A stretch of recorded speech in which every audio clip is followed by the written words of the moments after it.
Alrighty people, finally today is the day where I'm going to shoot my shotgun and I want to test a few rounds. First off, on the left we got this 12 gauge reducer which allows me to shoot 22s out of this chamber here. It's slightly rifled, so it's designed to shoot that out of a shotgun, which is, I believe, legal. Believing. And apparently they make these in everything from 45 Colt to 380 to 9 mil. So there's a whole bunch of these. But I have 22s today, so that's what we're going with. And then, of course, we got standard Fiocchi birdshot here.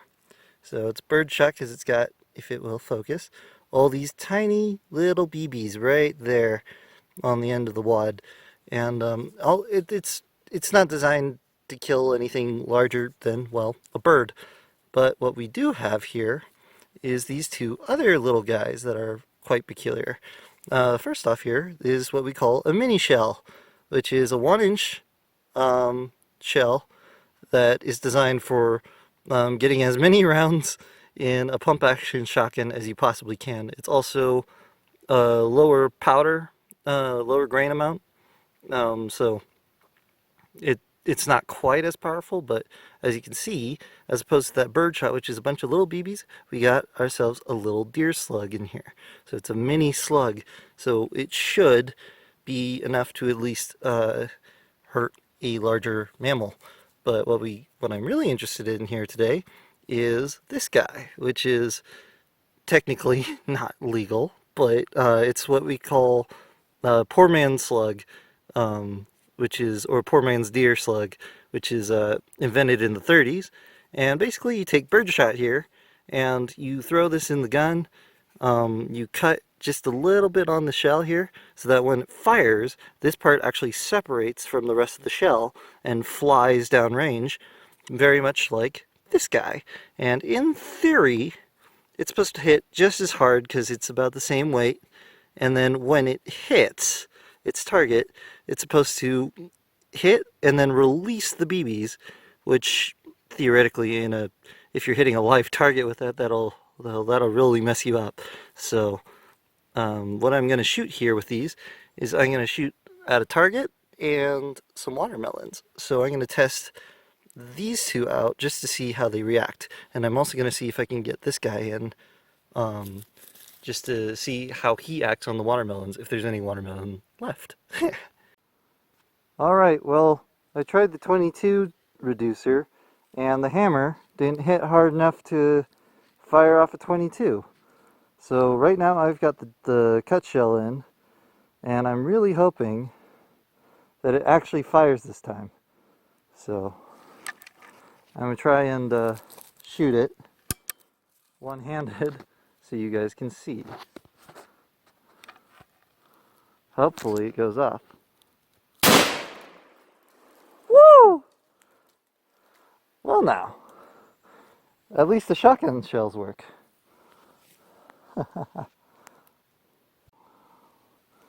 Well now, I wasn't expecting that. I don't know why. I should have known that the gun would fire the shotgun shell, but it really just practically exploded. I'll need to review the footage later, but it just exploded the watermelon. And unfortunately, that means I can't tell just how well it penetrated.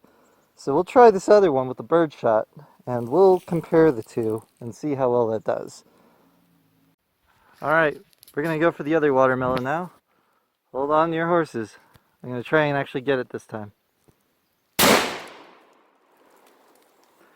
Alrighty, woo, that made my ear ring a little bit. Looks like you got the same result though. Well now, isn't that interesting? It looks like the birdshot just kind of capped the top half of the watermelon. Just kind of threw it in there. Didn't really do, I think, as much damage, especially since that's the smaller watermelon. This is the larger one. That one did significantly less splatter. So that one just kind of popped off the top and put it down there. And this one just kind of went everywhere. So that tells me that doing a cut shell is significantly tougher than just regular old birdshot. But we'll try the mini shell here. We'll see how that does. Alright, so for those of you who thought that was a little loud on that last shot, this should be a little quieter, but I'm going to try and do I'm going to try and do a camera view of doing this shot. Alright, 3, 2, alright, and missed. So I'll just do the shot myself and then I'll actually just show you the result. Alrighty, so it looks like I combined basically the first two halves and tried to make one other whole watermelon. And it pretty much just decimated the whole thing. And yeah, so I'm going to shoot at this target a couple of times. We're going to see what we hit. We're going to see the spread on each kind of shot, and then we're going to go home because it's about to rain. Alright, so I'm back at the house. I've got beer on the counter, so, you know, please ignore the redneckness of this image, but what we got, first off, before I do anything, I need to address the gun that I was using. So this is an ATI, which is American Tactical, 12 gauge Nomad. So this is generally the cheapest gun on the market, so in terms of shotguns anyway. So this was about $90 for me. They have a 20 gauge model and a 16 gauge model, I think, that are both $90 at most stores. This one was market priced at $200, but their online ticket said $90, so I showed that to them and they told me, okay, well, $90 it is. So it's a hammer-based shotgun. So it's got a little striker right here, and of course you put the shell in there, you close it, and you fire. But yeah, you unlock it by pulling on the trigger guard here, and that unlocks the barrel. So yeah, so what did we determine after shooting all those rounds? Well, as you can see, the target here is absolutely just peppered with birdshot. So I went through I think another 8 rounds on this thing. So 2 normal bird shots. So this is really, after one shot of bird shot, it gave this entire pattern on the target. But this is actually 2 shots with bird shot, and really only 3 shots. Three shots with the mini shells. So we got one just massive hole right here, and we got another one right over here. Got another one that ripped off the top, and actually it looks like we got one that kind of clipped on the side here. And then the other 4 shots I just aimed at a dead log and just kind of studied how it went into the wood. And I also did one more cut shell. I took a knife and made one more cut shell and fired that into the same log and kind of studied how the round penetrated into it and compared to the deer slugs. Alright, so the rounds we were looking at. Alright, what do we got here? So, as you can see, we got our standard bird shot, we got the mini shell, we got the reducer, and then we've got our 22s here. So this is a 22 long rifle.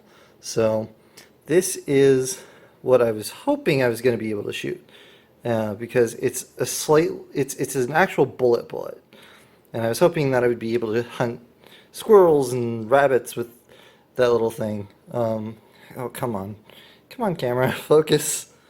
Anyway, but first, what I wanted to fire off was these blanks. So these just have a little wax tip on the end of it, so they're harmless. Obviously, you don't want to point it up to someone's head. That's gonna still hurt. It's gonna hurt, but at least it won't kill them. And I got 2 different kinds of blanks because they have different levels of grain in them. They have more or less powder than the other. So this is the quieter one, which has less powder. It's at a noise level 2, and this one's the louder one you can get, which is at a level 4. So why didn't the reducer work? Is this a waste of money? Did Did I screw up? Or is it the shotgun? What happened here? Well, what I think is because when I fired the shotgun, it fired every single shotgun shell reliably. And I think it did that for one very simple reason. Well, actually two very simple reasons. First off, this hammer is not the strongest in the world. There's not a lot of spring tension in there. It's a fairly light trigger, fairly light hammer, which tells me that the striker actually is also fairly light. So it's, of course, designed to just be strong enough to just pierce the primer of the shells on a shotgun. It's not designed to actually go after bullets. So, but the other main thing is, if you'll notice, the 22 has a different back than the shell. And that's because 22s are what are known as rimfire cartridges. So they've got this little rim on the back, and when they are fired in a gun, a 22 gun, the striker or the hammer actually fires and hits the edge of the bullet. It doesn't hit the center of the bullet. It hits the edge of the cartridge, and then it fires off that way. Whereas this is what's known as a center fire cartridge. So the pin actually hits the dead center of this, which ignites the primer, and that ignites the powder inside the brass, which sends everything flying. So what I think happened here is it was just too weak of a hammer, and I think this was just not, they did a really good job milling this, but I think they didn't quite align well enough so that it actually would, so that the striker or the shotgun would actually hit the rim of the 22. So I think that was the problem. So I think if I got another one of these and I had it chambered in some other pistol round, like a 9mm or 45 long Colt, then I think this would actually fire as intended to. But yeah. So the other thing I wanted to mention is these two guys right here. So this is actually my Winchester deer slug. So this is an actual deer slug. So this is this is all lead right in here, and it goes, I think it takes up about an inch of that. So this is a 2-inch deer slug, and this is a 1-inch deer slug. Now they both have the same purpose, but they are significant. They're different in terms of power. So obviously this one has a lot less powder than this guy, and the actual load for this is also a lot lighter. So this thing, as you can see, the Winchester slug has this X on the front of it. That is for when the powder ignites, it actually blows a hole through the slug here, which makes it into essentially a hollow point. Now why would they do that? Well, hollow points, first off, they fly through the air better. And secondly, when they hit their target, especially since it's the intended target is a deer, then it goes further into the animal than, say, something like this, which is just one solid piece of lead. So yeah. So what I noticed when I was firing these, because I did miss once on the target, and I noticed something kind of peculiar, which led me to just shoot at the tree stump a little bit more, was that this thing stopped in the tree. So this, I've seen, deer slugs on YouTube able to pierce through civilian grade armor. It's not, not most armor, but some armor, like level 2, level 2A, I think is the most I've seen it go through. But yeah, it's a lot of force, a lot of penetration, and this guy, don't think it would do that. It just kind of stopped in the middle of the tree, and we're not talking about a very big tree. You saw the tree that target was stapled on, and it wasn't very big. It was a young tree, probably the trunk was about the size of, yay big, and it probably only went in about that much. So it didn't go very far. And then I shot the same stump with a deer slug, or with a cut shell, and it did pretty much the same thing. So what that tells me, because there is a debate going on whether cut shells are more or less effective than deer slugs, and I think, in my opinion, in terms of power, they're basically the same thing. In terms of accuracy, they're pretty much the same. In terms of power and penetration, they're basically the same. If there is any difference at all, it's minute. There's not really much to tell in terms of one being the other. So the poor man's slug does its job. I still wouldn't recommend doing it if you're going to do it, unless you're absolutely, you just cannot afford deer slugs, which, frankly, there's a reason people go with the poor man's slug, because birdshot is stupid cheap. It's like stupid cheap. You can get a box of 20 rounds of birdshot for maybe $5, or at least $5 when I bought this. Whereas this guy, you have to pay $15 for maybe 5 rounds.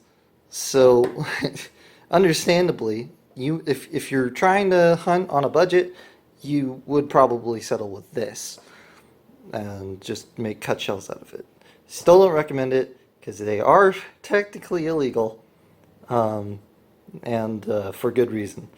But yeah, so that's my essential verdict, people.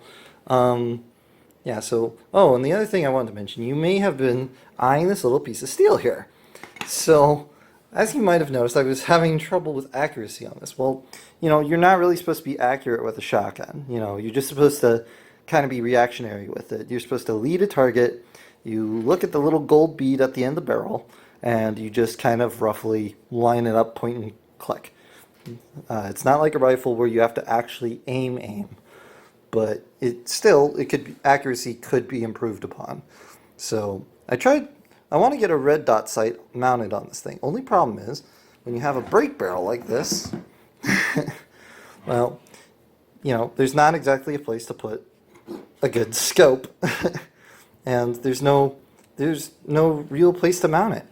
So I looked online, and no one sells anything for a side-mounted rail to put on a scope.